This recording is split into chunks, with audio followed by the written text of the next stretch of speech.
Ever since I went back to Sons of Liberty and gave it a review, my mind began racing. I was thinking, oh shit, I'm not even at Guns of the Patriots yet. Now, what would cause such a reaction? This is it. I've said this before in this marathon that at many times it'll feel like you're watching a movie more than playing a game with Metal Gear, and it's this one you really have to thank for that mentality. Hideo Kojima states that his body is made of 70% movies. This game is 70% movie. The 1960s are over. We're following up the events of Sons of Liberty. The Patriots have been established as the ultimate bad guys of this saga. But what's the deal with Ocelot? The man claimed to be working for the Patriots and Sons of Liberty. We now know he helped form them with the help of Major Zero thanks to Snake Eater and Portable Ops. But Liquid, through Ocelot's arm, has taken control of the man and wishes to destroy the Patriots. Snake and Otacon are still working together to deal with the Patriots themselves, but now Snake is looking mighty old. How far into the future does this game take place? And what about Raiden? He got Rose back, and good for him, but did he go create his own destiny? What about Olga's kid, the one that the Patriots were holding hostage? We never did find out if the kid was safe and sound. Are we in for some mindfucks? Are we actually playing as Snake for more than 2 hours this time? This is 2008. This is what people were waiting for after Snake Eater. Metal Gear Solid 4. Guns of the Patriots. Let's say we begin by tearing through that first 70%.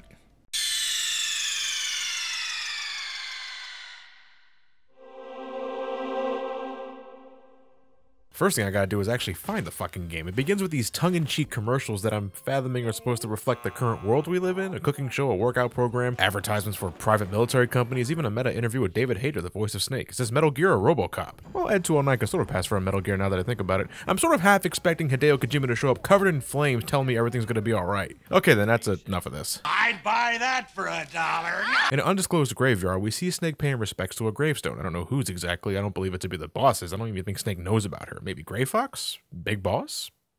Schneider? Well, what the hell happened to Snake, man? And I thought his mullet was bad, and now he's rocking a 70s porn stash only Burt Reynolds has a chance of competing against. It looks like we're far into the future, that is, until Otacon shows up via a helicopter looking around the same age as he appeared in Sons of Liberty. Snake is suffering from some sort of condition that's making him age extremely fast, like Robin Williams and Jack. It's only been 7 years since the events of Sons of Liberty, and the times have changed. The world's economics are now fueled by war. Countless private military companies, or PMCs, are fighting endless proxy wars for the sake of keeping things balanced. Money, control of information, living standards, all of it is kept in check thanks to this new war economy and the system that manages it called the Sons of the Patriots. Indeed, it's thanks to the Patriots that this exists in the first place. They got the military by the balls. It's like something out of 1984. If you're in a military of any sort, everything you do is monitored by the SOP system. All thanks to the advanced scientific breakthrough of nanomachines. Every soldier has them injected in their bodies now, so they're under the eye of the SOP system. They can't even pull the trigger on weapons without being properly tagged, or if the weapon itself wasn't authorized by the system. Let me just rub this in further. We now live in a world where war is used to maintain global structure, and Revolver Ocelot, now under the control of Liquid, called Liquid Ocelot, is leading the PMCs. Really, the whole war economy in a sense. So this is what Big Boss wanted though, wasn't it? Soldiers always have a place if war is how you survive. So 3 cheers for Big Boss? Okay, well that's out of the way, let's get back to Snake. 7 years have Snake and Otacon spent searching for Liquid's whereabouts since the Big Shell incident. Otacon and a returning Roy Campbell finally get some results and locate Liquid Ocelot somewhere in the Middle East. They believe he's planning to start an insurrection with the massive amount of PMCs he's in charge of. And by his side is Naomi Hunter. Now, she was arrested for her actions after the end of Metal Gear Solid, but sometime after that she was broken out of custody by some unknown agent, and well, I guess it's clear who that was now. After a quick briefing, Snake agrees to one last sneaking mission. He isn't fighting for a country, he's been branded a war criminal by the Patriots, thanks to Shadow Moses and the Big Shell incident, so now he really has nothing to fight for but himself. This is a straight up hired hit, one that must be accomplished for the sake of preventing a worldwide catastrophe, so with a brand new sneaking suit that helps him get around, Snake begins his covert assignment in the Middle East to rendezvous with Rat Patrol Team 01 and put an end to Liquid Ocelot. Oh, by the way, this young girl right here is Sunny. I didn't know how to segue into introducing her, but she's Olga's child. Yes, she was saved off screen by Raiden some time ago from what it looks like. She can't cook eggs for shit and has 0 communication skills. I blame the tranquilizers if you ask me, but she's second to none in computer skills because of course she is. The PMCs waging war against each other makes it easy for Snake to slip by, but he hits a few snags with these brand new machines jumping around the battlefield, geckos. Imagine miniature Metal Gears that can jump like grasshoppers with long legs made of flesh that also sound like cattle. War is hell. Old Snake comes across a shady gun launderer known as Drebin, who supplies the man with an injection of current generation nanomachines, enabling Snake to use weapons he manages to obtain without having to worry about proper identification in the system. I thought after Metal Gear Solid, Snake would be highly suspect of injections, with the whole Fox-Die virus inside him and everything, and it's clear Snake is hesitant at first, but he goes along with it anyway in the end, so that he has a means to keep himself on the offensive edge. I just expected a little more back and forth, that's all. Thanks to the assistance of drum barrel technology, I'm sorry, Snake. Snake meets up with the Rat Patrol team, surprisingly led by a returning Meryl. With her team consisting of these two guys we never learn much about, honestly, and Akiba. He shits his pants! And they run that joke into the ground. I hope you're a fan of fart and shit jokes. This guy's actually a recurring joke in the Metal Gear series. He's the person Meryl knocked out to escape her prison in Shadow Moses. You can hear him go to the bathroom in Sons of Liberty with a directional microphone. You meet his grandfather in Snake Eater. And now here he is alongside Meryl with a serious case of the runs. Lovely.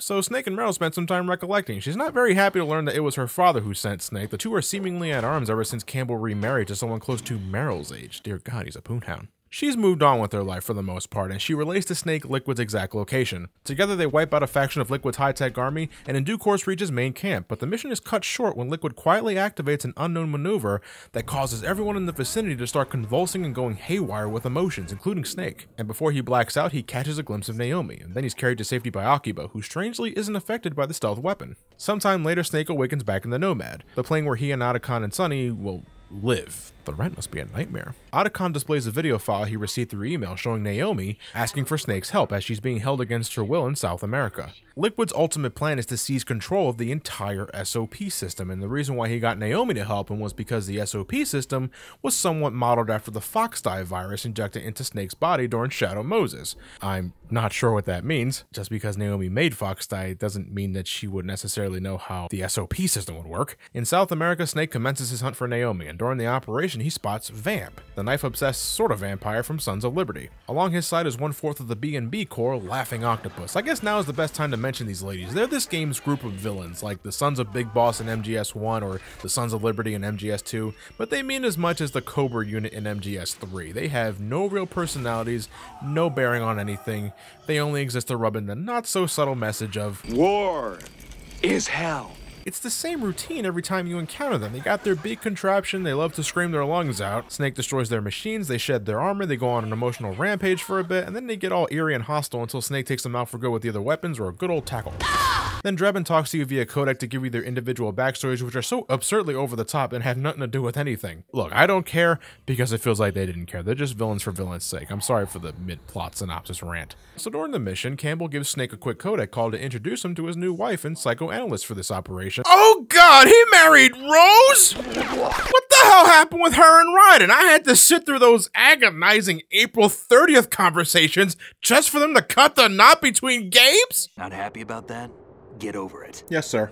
Naomi is found and she elaborates a bit on how the soldiers were incapacitated in the Middle East. Essentially, the nanomachines in their bodies were deactivated for a small time, and without those keeping them in check, it was like super withdrawal. You can't go cold turkey with nanomachines. Naomi is curious as to why Snake was affected. His nanomachines were of an older generation injected into him during the Shadow Moses incident 9 years ago. So she requests that she examines him. Again, Snake just goes along with this without much of a fight. This girl injected a virus into him last time out of vengeance for Gray Fox, so she isn't very trustworthy no matter how much she feels guilty of it at the end of MGS1. I guess Snake thinks he's dying anyway, doesn't have much to lose now, so why the hell not? Well, after examination, Snake learns 3 things. 1, his body is aging rapidly because it's part of his biological design as a clone of Big Boss. It can't be stopped. Secondly, the Fox-Die in his system is mutating to the point where in a few months, it'll begin killing people indiscriminately. He'll become a living, breathing weapon of mass destruction. Lastly, a new strain of Fox-Die has been found inside his body, and Snake realizes the shot he got from Drebin earlier is to blame. Should've followed that gut instinct, man. I may not connect with Solid Snake as well as I do with Naked Snake, but I sure as hell feel sorry for him. He's constantly fought for what was right,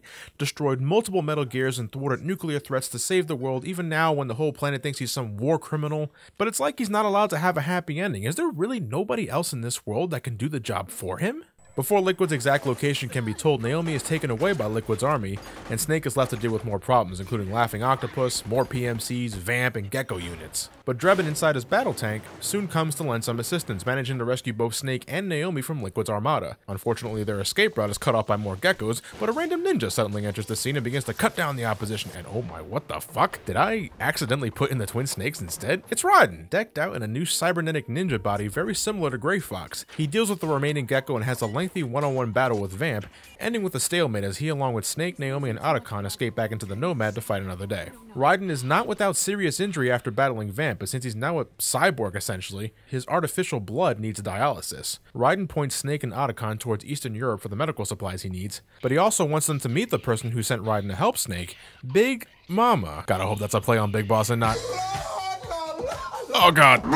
Donning a stylish new disguise, Snake is able to tail a resistance member to the location of Big Mama's hideout, and Big Mama turns out to be an elderly Eva from Snake Eater. Okay, so a lot is fucking dumped on Snake at this point, so I'll summarize the best I can. Major Zero, Ocelot, Big Boss, Eva, Paramedic, and Sigint were all the original founders of the Patriots, intending to maintain the order and stability of the United States in course to what they believed the boss wanted for her country before she died. Major Zero intended to use Big Boss as an icon to help keep people under his wing, but friction between the two led to uneasy times, and Zero, as insurance, commenced a Les Infanteries project to have clones of the Ultimate Soldier by his side. Eva volunteered to be the surrogate mother for both clones, so it's a big happy family reunion for Snake, or David as Eva reminds us of his real name. The cloning project ended up being the final straw for Big Boss, and soon he separated from the group to start his own mercenary company in hopes of one day opposing Zero's Patriots. Zero, on the other hand, continued to grow in power and wealth, and with the evolution of technology, the Patriots became the world police they are today.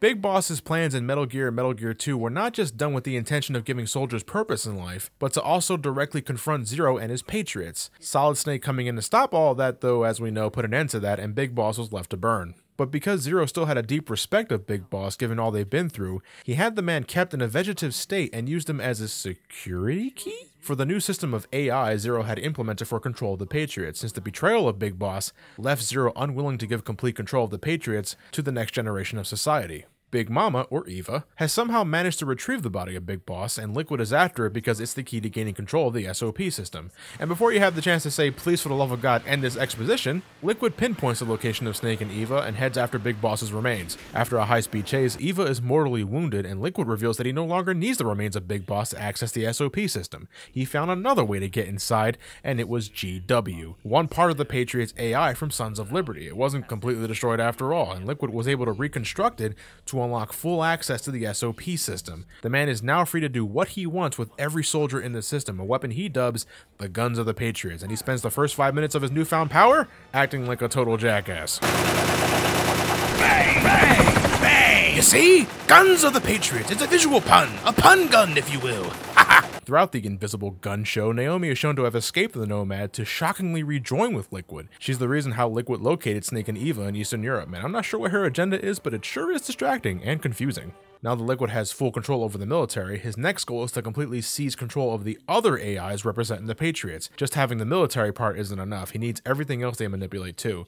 Liquid Ocelot escapes the area while burning the remains of Big Boss, leaving Eva to mourn before she finally passes. It's a dark day. Liquid has control of the SOP system, the world is now in a state of confusion thanks to the sudden cease of the war economy, and both Snake and Raiden are not in the best shape after the last beatdown. Persistence, however, is their middle name. Thanks to some reconnaissance by Otacon, they discover that Liquid intends on using a nuclear weapon to strike at the Patriots directly to gain control of the other AIs, but to do that he needs a WMD that isn't tagged in the system, since apparently the military and weapons of mass destruction are under different categories of control for the Patriots for some reason. There's only one place left in the world that has tag-free nuclear weapons along with the means to use them, and that's Shadow Moses. Liquid plans on using the railgun of Metal Gear Rex to launch the weapon with no interference. So, in a nostalgia-filled trip down memory lane, whoa, is the whole chapter like this? This is a flashback to the extreme.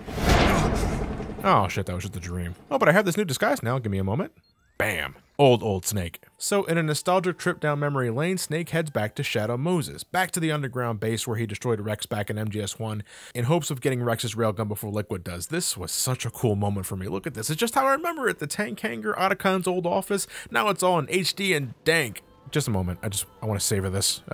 It's so cold. When Snake reaches the underground base, he finds that Liquid has already taken the railgun off of Rex. Vamp and Naomi are there to greet Snake instead. Snake is able to temporarily put a hold on Vamp's recovering abilities. Just then, Raiden enters the scene to assist Snake and takes Vamp head on. Raiden delivers the killing blow to Vamp and the man finally dies. Naomi, tormented by her past mistakes, decides to end her life by injecting herself with the same suppressor used on Vamp, as the nanomachines in her body was the only thing keeping her alive from the cancer that was eating away at her body. I've been sort of skimming through Naomi's significance in this plot. Once she is rescued at the end of Chapter 2, the third chapter is used to establish some character moments between her and Sunny, and how she sort of develops feelings for Otacon. It's obvious that she has some sort of agenda for some greater gain, but even at this time, we're not sure on what that is, and yet we're supposed to treat her death as a big deal. No, sorry, I'm not feeling it. It just kind of comes off as an excuse to have Otacon cry his ass off again, because we didn't already get enough of that with Sniper Wolf in MGS1 and Emma's death in MGS2. Give the guy a break already. Naomi passes on, leaving Snake and Raiden to deal with the Suicide Gecko bombing the place, but Otacon manages to hack into Rex's mainframe too. Oh yeah!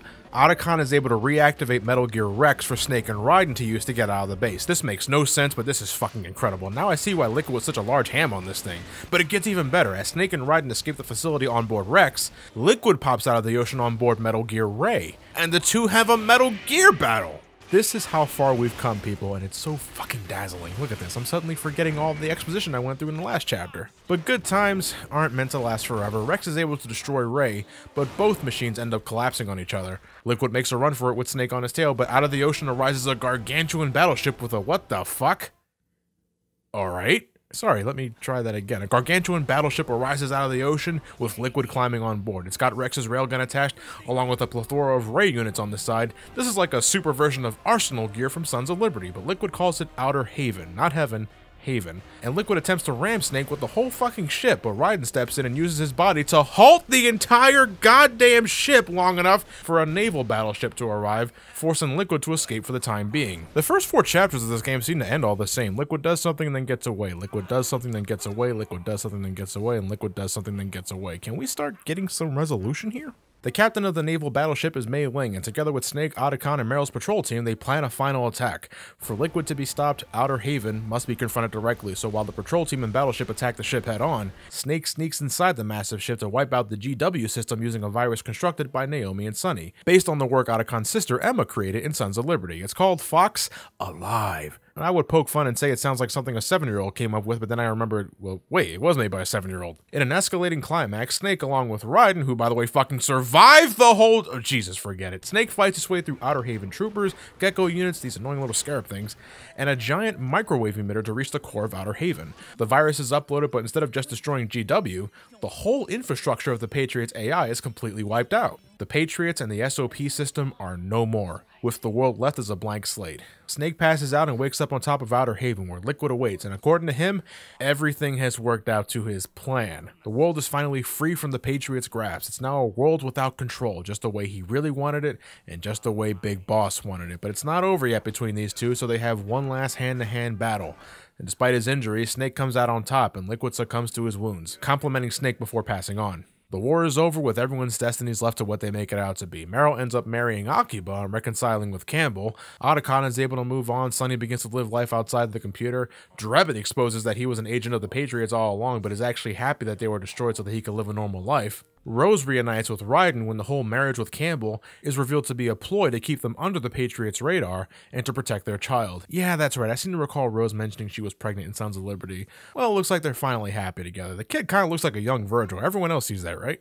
But it's not a very happy ending for Snake. The man is seen alone, visiting the graveyard. With his mission over and knowing the Foxdie virus inside him will slowly kill everyone around him as long as he lives, Snake contemplates suicide, but doesn't go through with it. From a distance, a voice tells him that it's not time for him to go just yet, and the voice belongs to none other than Big Boss. But he's not here to fight anymore. Oh, Snake hug. How is Big Boss alive? Okay, so the body that Liquid burned in Eastern Europe was in fact the body of Solidus Snake, the poor asshole, but he was a perfect clone, so it made for a good cover-up. The real deal was kept in a state of suspension thanks to nanomachines injected into him by the Patriots' AI system. For Big Boss to reawaken, the Patriots would need to be destroyed, hence a spectacularly convoluted plot was hatched by Ocelot, Eva, and Naomi to rescue him. Yes, Ocelot was never under the control of Liquid. Now that's silly, he just made everyone thought he was using hypnotic suggestion and nanomachines, all to confuse the Patriots long enough to find a way to destroy them, and thanks to Snake and his crew, it all worked out in the end. But because this is the ending, we just need a little more closure on some plot points, so Big Boss spends some time explaining how the Patriots became so fucked up.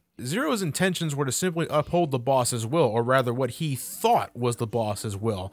But somewhere along the line, the Patriots' AI began to see things differently, eventually creating the warped future where economic structure was heavily reliant on war. I don't think that's what the boss wanted, but Big Boss, with Outer Heaven and all that, didn't really know what she wanted either. They were both wrong on how they went about upholding the boss's will, only now realizing this as an old man. Misunderstandings. We have all this shit to blame on two people misinterpreting what one person wanted for the world. Jesus Christ. Big Boss was able to track down what was left of Zero, a man well over a century old and probably not aware of his surroundings. Still, Big Boss feels for the world to be truly free, both he and Zero must cease to exist. He deactivates Zero's life support, sending him off via asphyxiation, and soon, Big Boss begins to stumble on his feet. The new strain of fox dye that was injected into Snake earlier in the game is beginning to kill Big Boss as designed, but it's not all bad. Through information learned from Naomi sometime before this, Big Boss informs Snake that the new strain is overriding the old mutated strain of fox dye, so Snake doesn't have to worry about becoming a walking biological weapon in a few months' time. Before dying, Big Boss wishes for Snake to use his remaining time not as a soldier, not as a snake, but as a man. The aged soldier is laid to rest next to the boss's gravestone and passes away after one final smoke of his cigar, thus ending Metal Gear Solid 4 Guns of the Patriots. And boy oh boy, that's some finale, isn't it? Look, I know we're not finished yet, but we've come a long way to get to this point. The Patriots are destroyed, the world is freed from their grasp, and the main protagonist looks like they're going to be okay. Really sheds a different light on the previous games. Ocelot played everyone like fiddles through the whole Solid series just so that one day he could eventually resurrect one of his most respected colleagues. That's some true love right there. I don't know. That shit goes beyond just being war buddies. I'd call Ocelot a good guy all along if it weren't for how he managed this grand scheme, playing two roles, double, triple, quadruple crossing everyone he's been associated with, not to mention the countless lives he's taken. Holy shit, all this to take down the Patriots, but certainly there had to be an easier way. I mean, Ocelot and Snake somewhat share the same goal, the removal of the Patriots, but Ocelot felt it was necessary to manipulate Snake and his buddies to achieve the goal, including hatching plans that could have killed Snake multiple times over.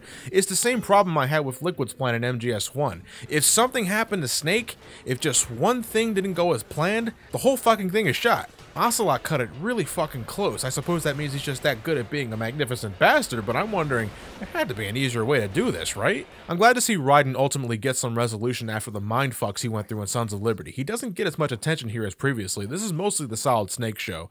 His arc mainly involves reuniting with Rose after the two had a falling out. It's small, and I'm thinking it's because despite getting a badass ninja upgrade, people were still wary of Raiden. It took emotionally torturing him and converting his body into a cybernetic ninja to get people to think differently of him. And I like Ninja Raiden, but that's kind of sad, isn't it? Well, by the end of the game, he's all patched up with a new body. I won't begin to ask how that works, but I think I'm at a point where I can simply say nanomachines, because in this game, that's how everything works. It's nanomachines that gives the SOP system control over the military. It's nanomachines how Vamp is seemingly immoral. It's nanomachines with how Ocelot fools everyone with his liquid persona, even the very system that uses nanomachines to their advantage. Remember how I classified nanomachines as magic back in my MGS1 review? This game is primarily the reason for that. It feels as if they do everything. It's a bit cheap and an easy workaround to justify all the retcons. But then again, the Metal Gear Solid series only has some roots in reality. Walking battle tanks that launch nukes, cyborg ninjas, people with psychic powers. Metal Gear is science fiction at the end of the day, and I just need to remind myself of that every time I see something strange and unusual. I don't mean to make that sound like an excuse.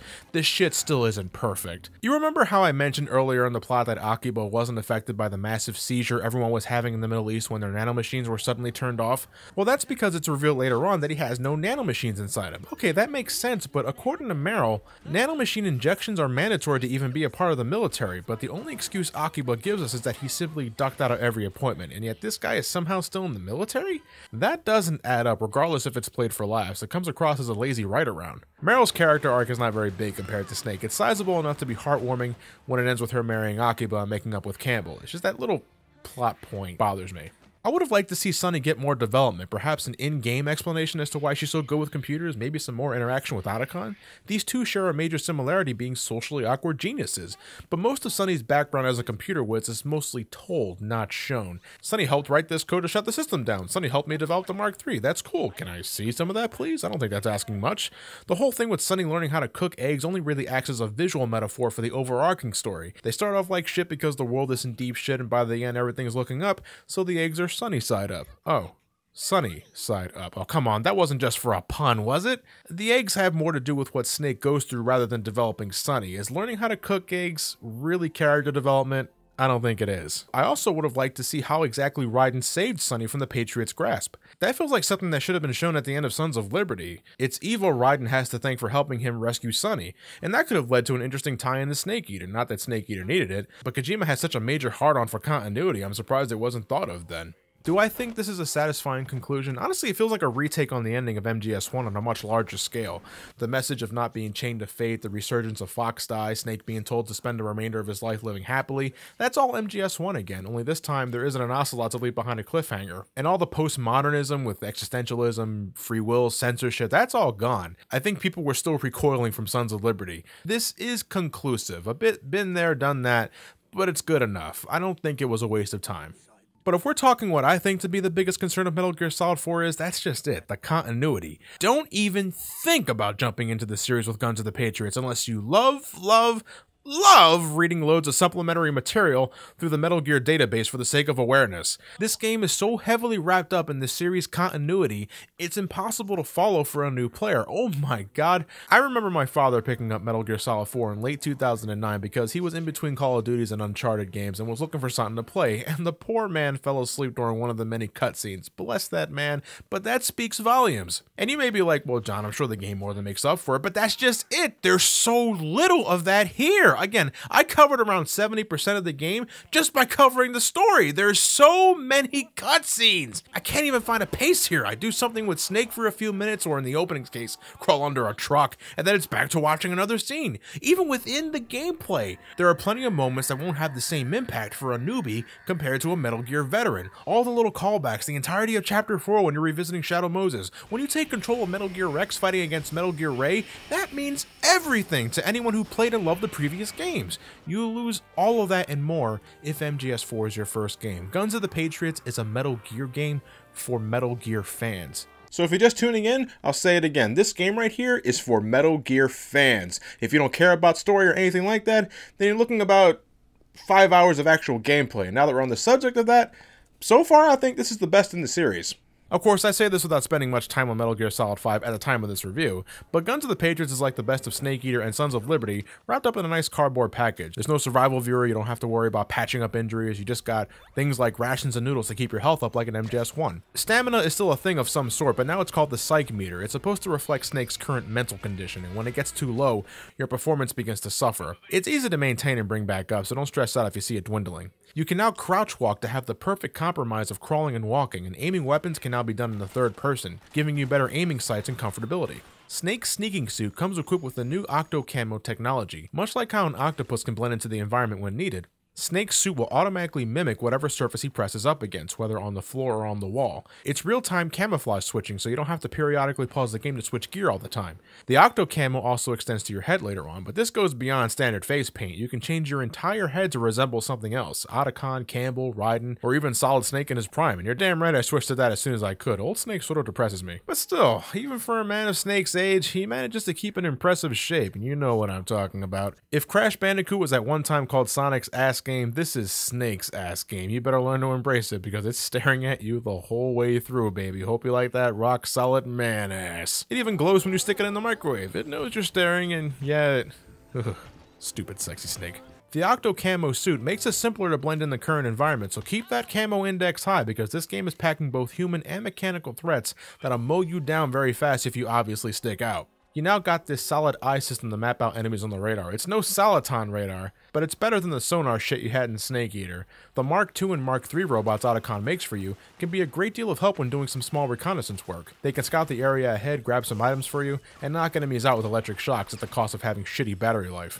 But Guns of the Patriots also lets you bend the golden rule of stealth this time. If you want, You can go all guns akimbo and tear through everything in your path. This is all possible thanks to the new Drebin system. He serves as more than just being a Simon Phoenix lookalike. He runs a weapon shop that you can access at any time by pausing the game. Any weapon you pick up, whether it's procured on site or collected from an unconscious/dead soldier, can be converted into Drebin points. Think of it as cash. And with that cash, you can unlock additional weapons or buy ammo for weapons you already own. It's damn easy to rack up Drebin points. Not really a limitless source of ammunition, but close enough. With all the ammo in the world, nothing's stopping you from unleashing your rage! Keep in mind, that will attract some heavy opposition because you're giving away your location all the time. But it's still perfectly manageable as long as you can aim. It's how I handle the boss fights, because taking these girls down with non-lethal means takes too fucking long without the right weapons. Just give me this railgun right here and I'll call it a night. Bam! Maybe it's because I just played every other Metal Gear before this. I still find something infinitely more satisfying by sneaking around everyone, and the game gives you greater rewards for non-lethal solutions. It's what Metal Gear is all about, avoiding the opposition rather than confronting it. That said, I don't mind the slightly heavier emphasis on action because I don't need to change how I personally approach scenarios. If I can still sneak up behind someone to toss them with CQC or put them to sleep with a tranquilizer to the head, I will continue to do just that. That's how I play Metal Gear. And now I can do it with an iPod. No, I mean like an actual in-game iPod. This game for some reason has product placement by Apple. I can sneak around with the original theme of Terra playing in the background, and that holds more meaning to me now because I actually played the original Metal Gear. It's the only way I can really tolerate Chapter 3 where you're slowly tailing someone for the majority of the chapter. Cardboard box or not, this shit's boring. Guns of the Patriots is so far the best in Metal Gear gameplay. I don't think there's any problem with it. The weapon system, the Octo Camo feature, having everything from Sons of Liberty and beyond. I love CQC. It's just the ginormous thing that ties it all together is an element that I think can only be enjoyed, let alone understood, by Metal Gear fans. I mean, you can skip all the cutscenes, all the mission briefings, but isn't that sort of skimming on the total package? This shit is on a dual-layered Blu-ray disc for Christ's sakes, and it ain't because of the gameplay. It's because, bottom line, Metal Gear Solid 4 Guns of the Patriots is a movie that you can play around with. It's tricky. I don't feel it's right to say, go play the other games before playing this, but for maximum enjoyment, I think it's necessary. Could I recommend Guns of the Patriots to a new player as a standalone? Well, as a game? Yes. It doesn't really matter if you understand the story or the context of your surroundings or not. The stealth action delivers no matter what, but Guns of the Patriots is more than a game, as it will remind you repeatedly. In that regard, I think MGS4 fails in being accessible to everyone because it clearly wasn't designed to be someone's first Metal Gear. At the end of the day, whether or not you start the series with this game is ultimately up to you. Oh sweet Jesus, I did it! I've crossed the apex of Metal Gear complexity. The Metal Gear Solid series is finally over. So why are there still a handful of games left to review? Let me take a look here. Well, it looks like we got a game involving Raiden, and Big Boss apparently isn't done sharing his story. Look, we already know how things are going to turn out because of Guns of the Patriots, so I want to see how things transpire after Guns of the Patriots. Next up in the Metal Gear Marathon, I'm looking at Metal Gear Rising: Revengeance. What? Oh, Platinum Games. Ooh, I might be in for a treat. Well, with all that said, folks, thank you guys for watching. Have yourselves a fantastic night, and take care.